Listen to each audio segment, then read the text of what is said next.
প্রিয় শিক্ষার্থীরা, আসসালামু আলাইকুম। আশা করছি তোমরা সকলেই ভালো আছো এবং বাংলা বিভাগ কর্তৃক আয়োজিত অনলাইন ক্লাসগুলোর সাথে নিজেদের সম্পৃক্ত রাখতে পারছো। ছাত্রজীবনে আসলে অধ্যয়নের কোনো বিকল্প নেই। ধীরে ধীরে তোমাদের সাথে আমার যে কোর্সটি নিয়ে আলোচনা করার কথা, বাংলাদেশের মুক্তিযুদ্ধের সাহিত্য, সেই কোর্সের একদম শেষ যে গল্পটি আছে, মুক্তিযুদ্ধ ভিত্তিক গল্প, আমরা একদম শেষ গল্পে এসে উপস্থিত হয়েছি। আমাদের আজকের পাঠ শাহরিয়ার কবির রচিত ৭১-এর যিশু গল্পটি। আশা করছি তোমরা গল্পটি পড়ে নিয়েছো। যদি না পড়ে থাকো, অবশ্যই তোমরা এই গল্পটি পাঠ করবে। তো প্রিয় শিক্ষার্থীরা, আজ আমরা গল্পটির আলোচনায় চলে যাব। এই গল্পটি মূলত মহান মুক্তিযুদ্ধ চলাকালে একটি শান্ত সুনিবিড় জনপদকে ঘিরে নির্মিত হয়েছে। এই গল্পটি এটি আসলে ৭১-এর যিশু একটি গল্প গ্রন্থ। এখানে অনেকগুলো গল্প আছে। এর নাম গল্প হচ্ছে ৭১-এর যিশু। আবার শাহরিয়ার কবির ৭১-এর যিশু নামে একটি উপন্যাসও লিখেছে।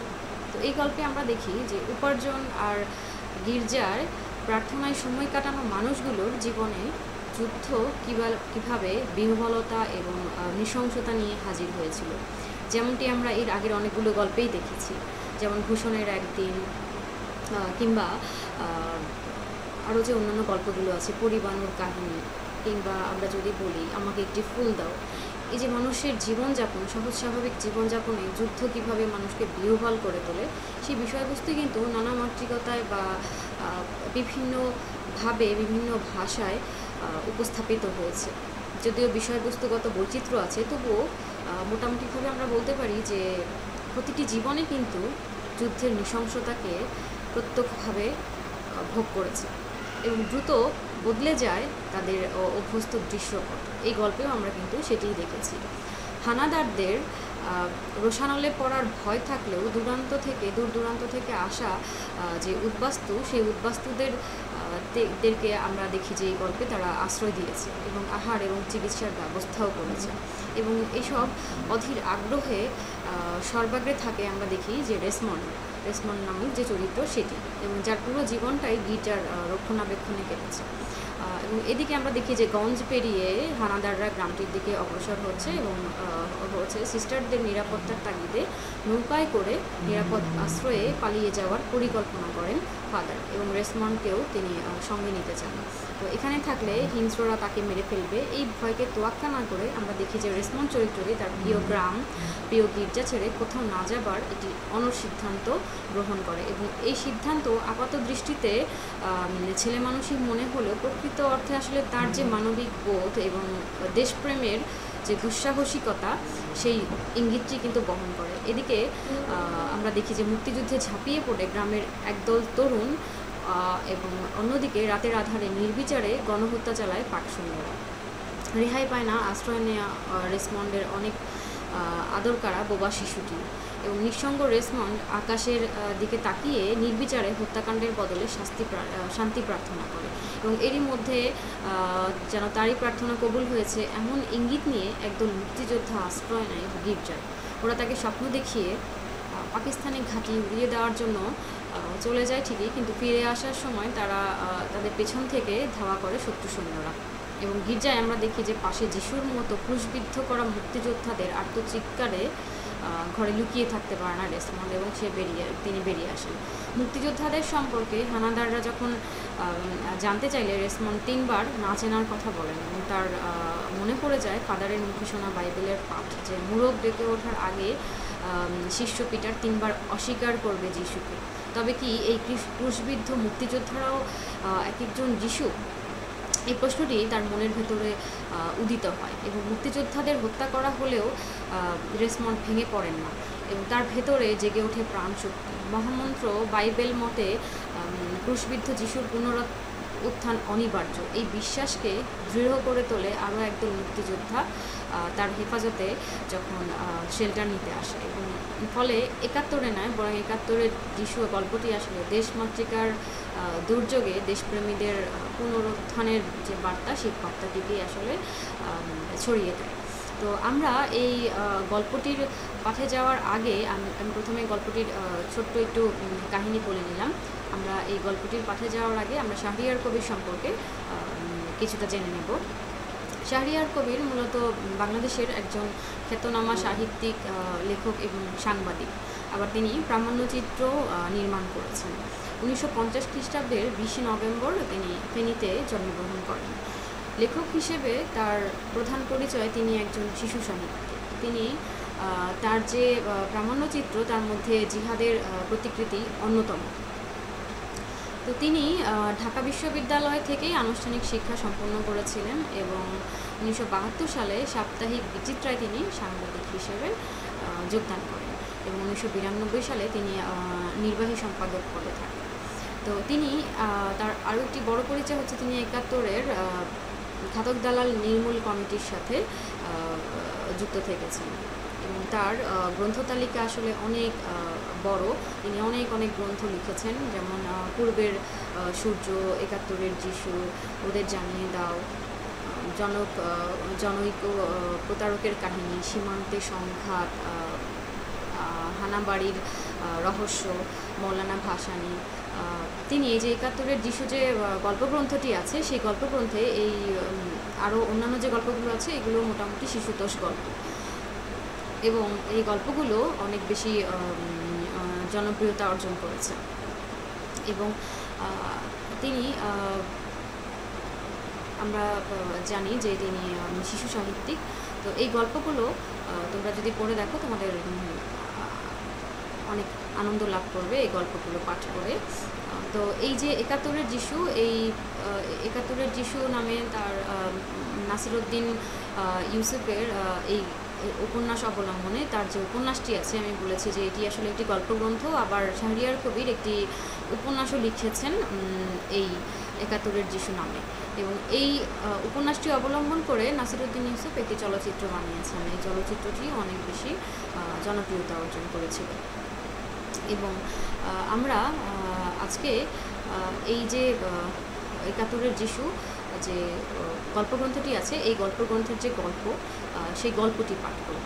তো 1993 সালে এই চলচ্চিত্রটি মুক্তি পেয়েছিল এবং খুবই পাঠকপ্রিয়তা অর্জন করেছিল। এখানে আসলে এই যে 71-এর যিশু উপন্যাস এবং গল্প 71-এর যিশু, এই গল্পটির কাহিনী একই রকম এবং সেই উপন্যাসেরই আসলে সংক্ষিপ্ত রূপ হচ্ছে 71-এর যিশু গল্পটি।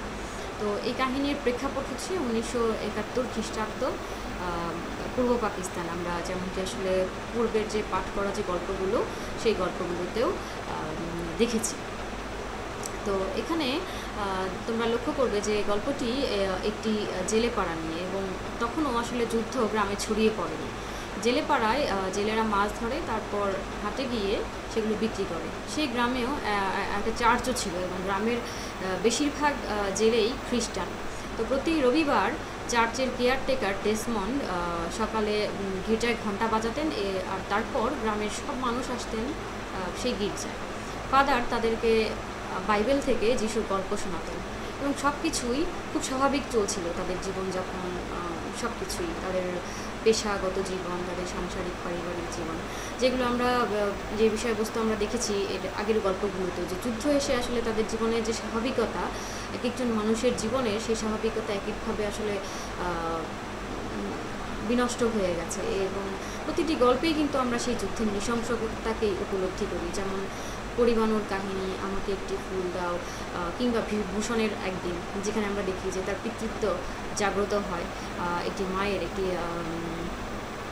সদ্য মা হওয়া একটি ছোট্ট শিশুর মৃত্যু, তার চোখের সামনে সেই মাটি কীভাবে প্রতিবাদ করেছিল, সেই প্রতিবাদ তাকে কীভাবে তার পিতৃত্ব বোধকে জাগিয়ে তুলেছিল এবং সেই যুদ্ধে কীভাবে নিষ্ঠুরভাবে সে মৃত্যুকে বরণ করে নিয়েছিল তার ছেলের সাথে, সেই বিষয়গুলো কিন্তু আমরা দেখেছি বিভিন্ন গল্পে। যেমন ভূষণের একদিন গল্পটিতে আমরা সেই বিষয়টি কিন্তু উপলব্ধি করেছি। তো এছাড়াও আরও যে গল্পগুলো আছে, যেমন একজন মুক্তিযোদ্ধার জন্ম, রিজিয়া রহমানের লেখা যে গল্পটি, এই গল্পটিতে আমরা কিন্তু দেখেছি যে একজন কিশোর মুক্তিযোদ্ধার নতুন জন্ম হলো মুক্তিযোদ্ধা হিসেবে। সে কারণে কিন্তু এই গল্পটির নাম হয়েছে একজন মুক্তিযোদ্ধার জন্ম। তো এই যে প্রতিটি গল্পেই কিন্তু আমরা গ্রাম এবং শহর, মানে সর্বোপরি পূর্ব পাকিস্তানের যে পরিবারগুলো, সমাজ, সংসার, সেখানে আমরা দেখেছি যে তাদের যে নিস্তরঙ্গ সহজ স্বাভাবিক জীবন ছিল, সেখানে এসে যুদ্ধ তাদেরকে আসলে হতবিহ্বল করে তোলে। তো এখানে আমরা এই গল্পটিতেও দেখি যে প্রতি রবিবারেই কিন্তু তারা খুব স্বাভাবিকভাবে গির্জায় ঘণ্টা বাজার পর প্রার্থনা করতে যেত এবং ফাদার তাদেরকে বাইবেল থেকে যিশুর গল্প শোনাতেন। সব কিছুই তাদের খুব স্বাভাবিক ছিল। কিন্তু একদিন এই গল্পে আমরা দেখি যে তাদের এই জীবনে যুদ্ধ এসে হানা দিল এবং সেদিন জেলেরা হাটে গিয়ে বসে বসে মাছ মারছিল এবং কেউই দেখা যায় যে হাটে গিয়ে তারা মাছ বিক্রি করতে গেল, কিন্তু কেউই আর মাছ কিনতে আসছে না এবং তখন তাদের আসলে মাছি মারা ছাড়া কোনো কাজ ছিল না। এবং হঠাৎ তখন শোনা যায় যে জয় বাংলা বলে কেউ কারা যেন স্লোগান দিচ্ছে এবং তার পরপরই গুলির শব্দ। আসলে পাক বাহিনী আক্রমণ করেছে এবং জেলেরা যেদিকে পারলো পালাতে লাগলো, কিন্তু সবাই দেখা গেল যে তারা পালাতে পারল না এবং ওদেরই একজন হরিপদ পাকিস্তান বাহিনীর গুলিতে মারা গেল। এবং শহরে যুদ্ধ তখন চলছিলই এবং দলে দলে লোকজন শহর ছেড়ে পালিয়ে ভারতে যেতে শুরু করেছে, যেখানে পাক বাহিনীর তাণ্ডব নেই এবং কেউ যাচ্ছে শুধুই আশ্রয়ের জন্য, আবার কেউ কেউ ট্রেনিং নিয়ে দেশে ফিরে শত্রুকে ঘায়েল করবে এই জন্য। যেমনটি আমরা কিন্তু পেয়েছি যে একজন মুক্তিযোদ্ধার জন্ম, কিংবা তারপর আমরা যে আরও গল্পগুলো দেখেছি যে আমাকে একটি ফুল দাও, এই যে গল্পগুলো এখানে কিন্তু আমরা দেখেছি যে ভারতে গিয়ে কেউ ট্রেনিং নিয়ে ফিরে আসছে বা কেউ বা আশ্রয়ের জন্য পালিয়ে যাচ্ছে, অনেকের জীবনযাপনের দিকে পা বাড়াচ্ছে। এক একটি মানুষের জীবন এক এক দিকে আসলে মোড় নিতে থাকে এই যুদ্ধের সময়টাতে। জেলেপাড়ার লোকগুলোকে দেখা গেল যে দলে দলে মানুষ দেখলো যে তারা দলে দলে মানুষ কেবল হাঁটছে আর হাঁটছেই এবং তাদের খাওয়া নেই দাওয়া নেই, শুধু জীবন বাঁচানোর তাগিদে তারা হেঁটেই বেড়াচ্ছে। তাদের জন্য ক্ষুধা তৃষ্ণা কোনো কিছুই নেই, কোনো কিছুই তাদেরকে আচ্ছন্ন করছে না। একটা হতবিহ্বল অবস্থা তারা লক্ষ্য করলো এই মানুষদের মধ্যে, যারা শহর থেকে বিভিন্ন জায়গায় ছড়িয়ে ছিটিয়ে পড়ছে এবং রাতে তাদের শোয়ার জায়গা নেই, অসুস্থ হলে চিকিৎসা নেই, অনুভূতিহীন একটা আতঙ্ক তাদেরকে গ্রাস করে নিচ্ছে এবং তারা প্রতিনিয়ত লক্ষ্য করছে এই লোকগুলো কেবলই হাঁটছে এবং কেউ মরে গেলে রাস্তার পাশে পড়ে থাকছে, যারা অসুস্থ তারাও হাঁটছে, তো কোনো বিকার নেই তাদের। এবং জেলেপাড়ার মাস্টার সেখানকার সব লোককে জড়ো করলেন এবং তারপর শুরু করলেন এই শহর ছাড়া মানুষগুলোর সেবা এবং রাতারাতি তাদের জন্য তৈরি করলেন কতগুলো তাঁবু। তো গ্রামের সবার কাছে থেকে চাদর আর মাদুর নিয়ে সেখানে রাতে থাকার ব্যবস্থা করা হলো। বাড়ি বাড়ি থেকে তিনি চাল ডাল সংগ্রহ করলেন, সবার জন্য খিচুড়ি রান্না করা হলো।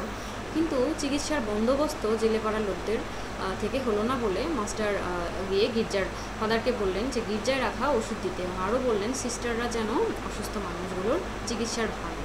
এতে আবার ফাদার পড়লেন আরেক চিন্তায়, কারণ তিনি ভাবলেন যে গির্জাকে তিনি এই যুদ্ধের মধ্যে জড়াবেন কিনা, কিন্তু এত মানুষের কষ্ট সহ্য করতে না পেরে ফাদার সিস্টারদের অনুমতি দিলেন সবার চিকিৎসার ভার নেওয়ার জন্য। রাতভর মাস্টার, তার ছাত্ররা, বুড়ো ডেসমন্ড এবং সিস্টাররা মিলে শহর ছেড়ে পালিয়ে আসা লোকদের সেবা করলেন, খাওয়ালেন, চিকিৎসা করলেন।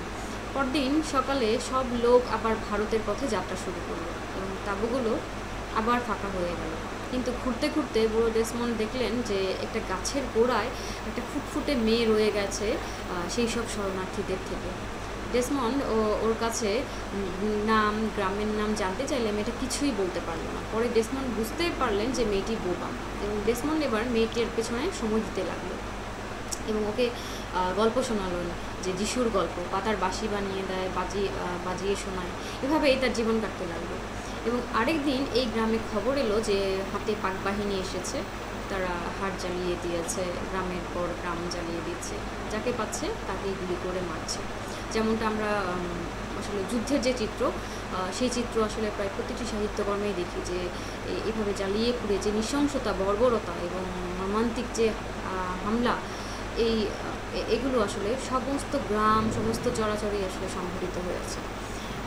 এবং এভাবেই আমরা এই জেলেপাড়াতেও কিন্তু এই এই সময়টা অতিক্রান্ত হতে দেখি।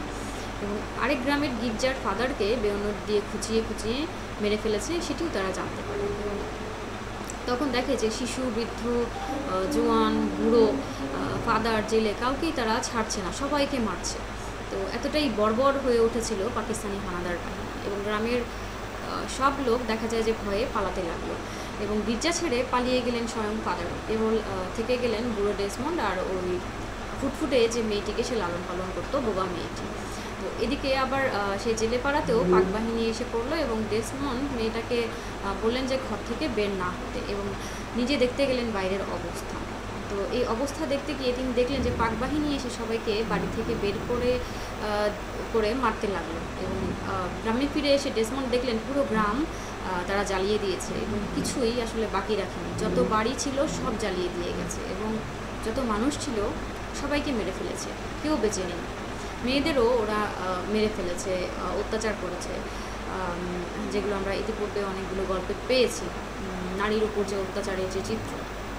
এবং সেসব লাশের মাঝে পড়ে আছে তার সেই ফুটফুটে বোবা মেয়েটার লাশ, এবং ডেসমন্ড মেয়েটাকে জড়িয়ে ধরে তখন দুপুরে কাঁদতে লাগলো। এই যে নৃশংসতা, এটি তাকে অনুভূতিহীন ও মানে এতটাই শোকগ্রস্ত করে ফেলেছিল যে এই মেয়েটি ছিল তার একমাত্র অবলম্বন। এই কারণেই কিন্তু সে এই গ্রাম ছেড়ে আসলে পালিয়ে যায়নি সবার মতো। এবং ওকে কবর দিয়ে সে ছোট্ট একটি ক্রুশ পুঁতে দিলেন তার মাথার কাছে, মেয়েটির মাথার কাছে। এবং পৃথিবীতে তার কাছে একেবারেই মনে হলো যে সে একেবারেই একা হয়ে গিয়েছে। আর এদিকে দেখা যায় যে গল্পের যে মাস্টার চরিত্রটি তিনি অনেক দিন আগেই যুদ্ধে চলে গেছেন, এবং তার বাহিনীর কয়েকটা ছোট দলের থাকার জায়গা দরকার।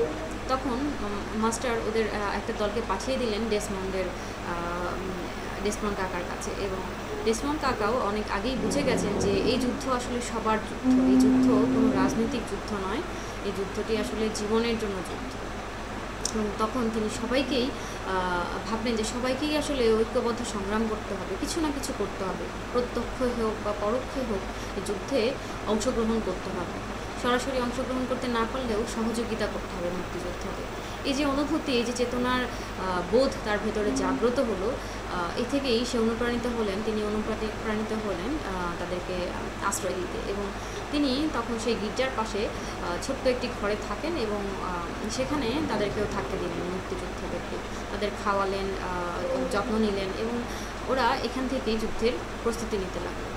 কিছুদিন পর একটা ছোটোখাটো অপারেশনে বের হলো মুক্তিযোদ্ধারা, একটা পাকিস্তানি ক্যাম্পে তারা আক্রমণ করতে গেল। এবং খুব একটা বড় নয় সেই ক্যাম্পটি, এবং ওদের দলটাই যথেষ্ট আসলে সেই অপারেশনটা করতে।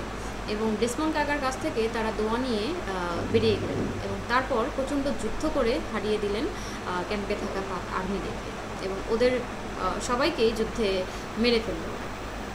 তো এবার সেই যোদ্ধারা আসলে একটি বড় অপারেশনের অপেক্ষায়, এবং আশেপাশে পাকিস্তানিদের যে সবচেয়ে বড় ক্যাম্প আছে কমলগঞ্জে, সেই কমলগঞ্জের ক্যাম্পটাই তারা আক্রমণ করবে বলে ঠিক করলেন। এবং পেছন দিক আর এক পাশ থেকে আক্রমণ করে দুইটা করে চারটা দল ভাগ হয়ে গেল। এবং আরেক পাশে দেখা গেল যে আরেকটি দল থাকবে, সেই দলটি সহ তিনটা দল মিলে সেই বড় ক্যাম্পটি তারা আক্রমণ করবে। এভাবে তাদের পরিকল্পনা এগিয়ে যেতে লাগলো, এবং সামনে থেকে আক্রমণের নেতৃত্ব দেবে মাস্টারের দল সহ তিনটা দল।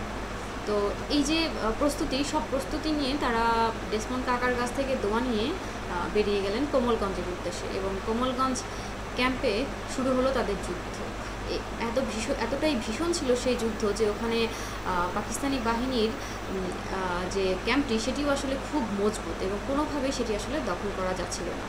তারপরও আসলে যুদ্ধে জয় হলো মুক্তিযোদ্ধাদের। এবং তারপর সেখান থেকেই কজন মুক্তিযোদ্ধা খুশি হয়ে যখন ফিরছিল, তখন দেখা গেল যে পথিমধ্যে অন্ধকার জঙ্গলে সেই পথে পাক বাহিনীর অ্যাম্বুশে পড়ে তারা, এবং কোনো রকমে তারা সেই পালিয়ে গিয়ে আশ্রয় নেয় গির্জাতে কয়েকজন মুক্তিযোদ্ধা। এবং সেখানে তারা কেউ মারা যায়, যারা বেঁচে যায় গুলি খরচ করে শেষ করে ফেলে তাদের। এবং কিন্তু পাক বাহিনীর সদস্যদের তারা আর মারতে পারে না, এবং অবশেষে তারা পাক আর্মির কাছে ধরা পড়েছে। এবং গির্জার যে কেয়ারটেকার ডেসমন্ড, সেই ডেসমন্ডকে সামনে পেয়ে মুক্তিযোদ্ধাদের পরিচয় জানতে চায় পাক বাহিনীরা, কিন্তু ডেসমন্ড নিজের প্রাণ বাঁচাতে অস্বীকার করে মুক্তিযোদ্ধাদের পরিচিতি। এবং এদেরকেই তিনি লালন করেছেন। এই কয়দিন যাদেরকে তিনি লালন করেছেন তিনি আসলে বলতে চান না।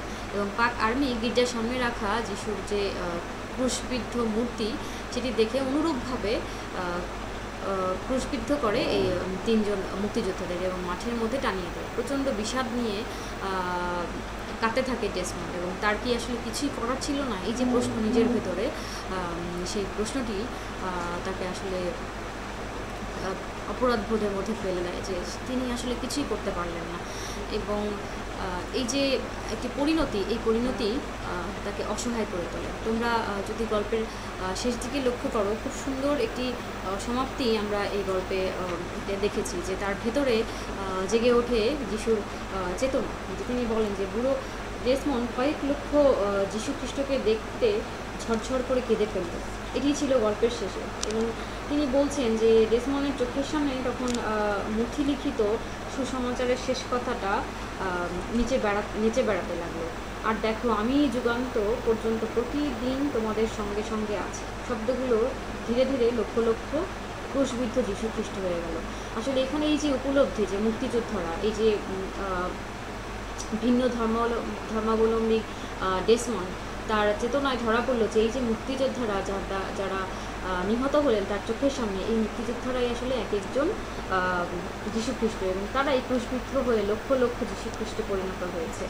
এবং তার বুকের ভেতরে আসলে গেঁথে গেল স্বাধীনতা আমার স্বাধীনতা। এই যে আত্মত্যাগ বা এই যে বিসর্জন, এই যে আশ্রয় দেওয়া মুক্তিযোদ্ধারা তার চোখের সামনে নিহত হলো, এই আত্মত্যাগ এবং এই মুক্তিযোদ্ধাদের আত্মবিসর্জনের মধ্য দিয়ে যে স্বাধীনতা তিনি পেলেন, সেই স্বাধীনতাই তার চেতনায় জেগে উঠল যে স্বাধীনতা আমার স্বাধীনতা।